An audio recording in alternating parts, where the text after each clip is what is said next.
Dalam upaya meningkatkan mobilitas dan menggerakkan roda perekonomian, pemerintah Desa Iwul, Kecamatan Parung, Kabupaten Bogor, terus melakukan pembangunan infrastruktur di wilayahnya. Salah satu proyek yang dilaksanakan adalah pembangunan betonisasi jalan di Kampung Lengkong Barang. Pembangunan dilakukan di dua titik, yakni RT 1 RW 6 dan RT 1 RW 2. Jalan tersebut merupakan akses penghubung antara wilayah yang telah lama dinantikan oleh masyarakat. Kepala Desa Iwul, Nasim Setiawan, menyampaikan pembangunan betonisasi jalan tersebar di dua lokasi. Masing-masing memiliki panjang 820 meter dan 450 meter.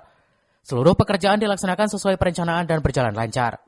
Telah kita laksanakan pembangunan bantuan keuangan Kabupaten Bogor, itu sebanyak 2 titik yang kami laksanakan baik di RW 0 dan RW 06, yaitu betonisasi jalan. Yang mana RW 06 itu sepanjang 830, di RW 02 sepanjang 450 kilometer yang sudah kita laksanakan sampai saat ini di RW 06. Alhamdulillah, walaupun situasi hujan agak sedikit rintik-rintik kemarin, tapi antusias masyarakat untuk melaksanakan pekerjaan berjalan dengan lancar.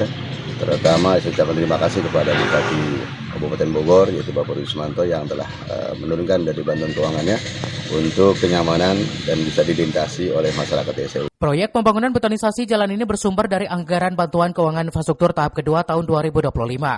Saat ini pembangunan jalan tersebut telah rampung dan siap digunakan oleh masyarakat.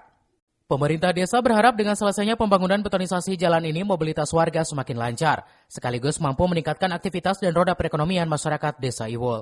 Dari Parung, Kabupaten Bogor, Suhanda Abriji melaporkan.